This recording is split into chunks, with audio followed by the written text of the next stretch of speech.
काफ़ी आया था, साइबर फ्रॉड हो रहे हैं, साइबर क्राइम हो रहे हैं, पर इसकी इतनी ज़्यादा वेरिएशंस आ रही हैं कि वो पता लगाना बहुत मुश्किल है। मेरे पास एक कॉल आया कल +22 से, मैंने ध्यान नहीं दिया, यूजुअली मैं ध्यान देती हूँ, और मैंने उसे कॉल को उठाया, उन्होंने बोला आपका नंबर बंद हो जाएगा 2 घंटे में। तो मैं एकदम से पैनिक कर गई क्योंकि नंबर सबका बहुत इंपॉर्टेंट होता है। तो मैंने बोला कि आप मुझे बताइए कैसे इसको रिज़ॉल्व कर सकती हूँ। तो *9 कुछ दबाइए, मैंने 9 दबाया, उसमें कुछ डिटेल्स आई कि ये आपके नंबर से money laundering, human trafficking, drug dealing, इतनी बड़ी बड़ी चीज़ें हो रही हैं।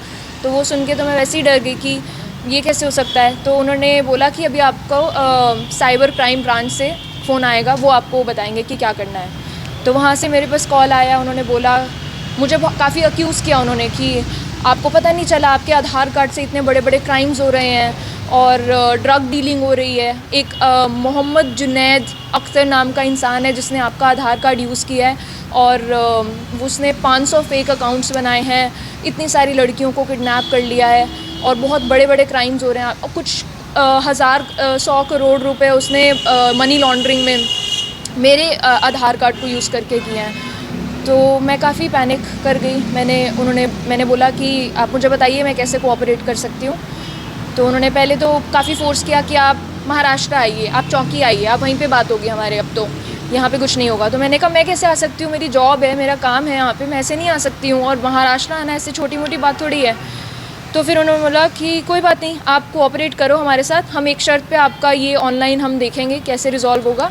आप किसी से बात नहीं करोगे, कोई किसी का फ़ोन नहीं लोगे, आप फ़ोन अपना टच भी नहीं करोगे हमारी परमिशन के बिना। तो मैंने बोला कि ठीक है, मैं आपके साथ पूरा कोऑपरेट करूँगी और मैं खुद समझती हूँ तो ये इतने बड़े बड़े ह्यूमन ट्रैफिकिंग के अगर क्राइम्स हो रहे हैं मेरे आधार कार्ड से, तो मैं आपको खुद कोऑपरेट करना चाहूँगी। तो मैंने अपने रूम में चली गई मैं, और सारी जो डिटेल्स वो मांगते गए, आप कौन सी फैमिली से हो, आप क्या काम करते हो, आपकी फ़ैमिली में कौन कौन है, सब उन्होंने मुझसे पूछा। और उसके बाद फिर बीच बीच में ऐसे पुलिस चौकी की आवाज़ें आ रही थी मुझे, ऐसे वो आवाज़ खुलने की, फिर ये सर से बात कीजिए, सर SHO इनसे बात कीजिए, वो सब हुआ। उसके बाद फिर धीरे धीरे बात करते करते 1-2 घंटे बाद उन्होंने पैसे मांगने शुरू कर दिए कि आपके इन अकाउंट से जो पैसे गए हैं, आपके इन अकाउंट्स में जो पैसे हैं, हमें कैसे पता कि वो मनी लॉन्ड्रिंग के नहीं हैं, हमें कैसे पता कि आप मोहम्मद जुनैद अख्तर के साथ नहीं मिली हुई हो। तो आपके अकाउंट में जितना भी पैसा है आपको हमें ट्रांसफ़र करना पड़ेगा, हमारी टीम उसे वेरीफाई करेगी कि वो सच में लीगल पैसा है या वो इलीगल पैसा है। तो एक डॉक्यूमेंट भेजा गया बाकायदा मुझे, उस डॉक्यूमेंट के अंदर सारी चीज़ें लिखी हुई थी कि ये पैसा आपका वेरीफाई होगा, 15 से 20 मिनट में आपको वापस भेज दिया जाएगा। तो मैंने कहा ठीक है, डॉक्यूमेंट है। फिर ID कार्ड भी, जो ऑफिसर मुझसे बात कर रहे थे उन्होंने अपना फेक ID कार्ड वगैरह सब बना रखा था पहले से, वो सब भेजा। और मेरे एक अकाउंट से मैं यूजुअली बैंक अकाउंट पे ज़्यादा पैसे नहीं रखती हूँ, इन्वेस्ट करके रखती हूँ। तो एक अकाउंट में तो सिर्फ 190 रुपये थे और दूसरे में मैंने पेमेंट इनिशिएट कर दिया। उन्होंने सब मुझे फ़ोन पे ही बताया, ये अकाउंट नंबर है, ऐसे करो ऐसे करो। उसके बाद उन्होंने वो अकाउंट से पेमेंट जो था वो सक्सेसफुल नहीं हुआ। तो उन्होंने देखा कि अब पैसे तो है नहीं, एक अकाउंट में पैसे सक्सेसफुल नहीं हो रहे हैं और दूसरे में 190 रुपये हैं। तो उन्होंने पर्सनल लोन दिलवा के वो पैसा मुझसे 2.5 लाख का लोन दिलवाया गया, 1 लाख और उसमें से 1 लाख उन्होंने ट्रांसफ़र हो गए, बहुत जल्दी हो गए। उसके बाद उन्होंने कहा बाकी के 1 लाख भी करो, और इतने में मेरी मम्मी आ गई क्योंकि 5 घंटे हो गए थे। तो मेरी मम्मी जैसे ही आई तो उन्होंने बोला कि अगर ये कोऑपरेट नहीं करेगी तो बाहर कुछ अटैकर्स खड़े हैं जो मोहम्मद जुनैद अख्तर की टीम के हैं, अगर उन्हें पता चला कि इसने इस बात को लीक कर दिया तो वो अटैक कर देंगे, इसे कहीं भी जाएगी तो अटैक कर सकते हैं। तो तब मुझे समझ में आया कि ऐसा कैसे हो सकता है कि ऐसे कौन अटैक कर देगा तब। लेकिन अब पैसे फंस चुके थे मेरे, 1 लाख रुपए जा चुके थे। 1 लाख रुपए जा चुके थे और उसने सुसाइड कर लिया। तो 1 करोड़ 23 लाख हम नहीं जानते हैं कौन किस फाइनेंशियल बैकग्राउंड से आता है, किसके लिए कौन सा अमाउंट बड़ा है। तो मैं चाहती हूँ कि इसको स्कूल्स में इनफैक्ट एजुकेशन दिया जाए, वर्क प्लेसेस में बताया जाए। साइबर टीम जो है उनके पास जब ये केस आए तो वो बहुत अर्जेंसी से, होपलेसनेस से ना उसको देखें कि अब तो कुछ नहीं हो सकता है इसका, क्योंकि अगर क्राइम करने वालों के पास दिमाग है तो पकड़ने वालों के पास भी होगा। और ये जो जैसे आप इंटरव्यू ले रहे हैं, ऐसे स्कूल्स में बताया जाना चाहिए, क्योंकि इस वेरिएशन के बारे में तो मुझे पता ही नहीं था। जो चीज़ें मैंने सुनी थी कि हाँ आपके फादर का एक्सीडेंट हो गया, आप जल्दी से आ जाइए, आपके बेटे ने छेड़छाड़ की है, आप जल्दी से पैसे लेके आ जाइए। अब इतनी सारी वेरिएशंस हैं कि हम अगर न्यूज़ के साथ भी कैचअप करें तो कभी कभी मिस आउट हो जाता है, और सब लोग सोशल मीडिया भी नहीं यूज़ करते हैं।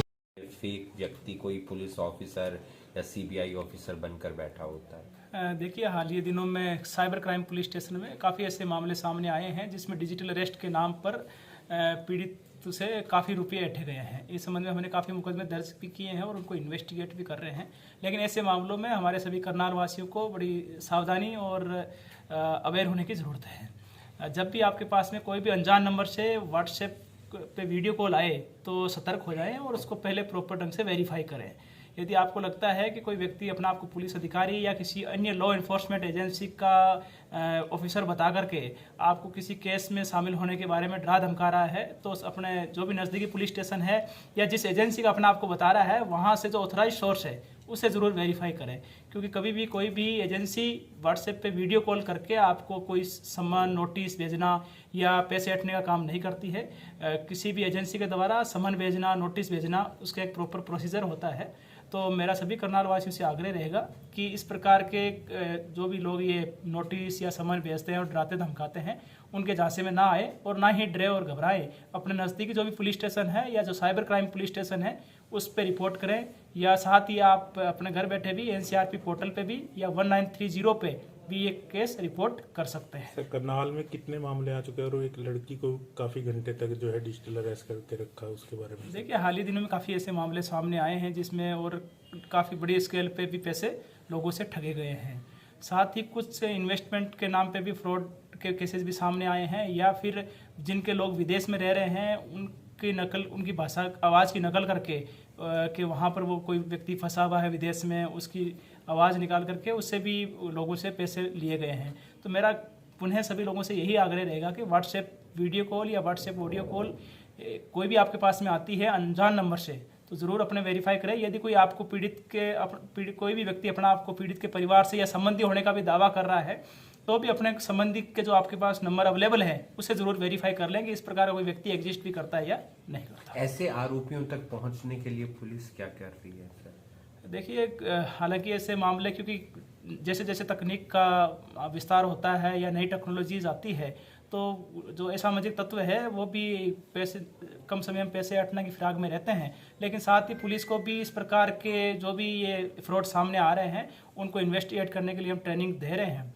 हाँ, पिछले महीने में ही साइबर फ्रॉड से रिलेटेड हमारे साइबर क्राइम पुलिस स्टेशन ने 10 व्यक्ति गिरफ्तार किए हैं, जबकि पिछले 10 महीनों में 26 व्यक्ति गिरफ्तार हुए थे और पिछले 1 महीने में हमने 10 व्यक्ति गिरफ्तार किए हैं। तो मुझे उम्मीद है कि आने वाले समय में हम इसमें और बेहतर काम करेंगे।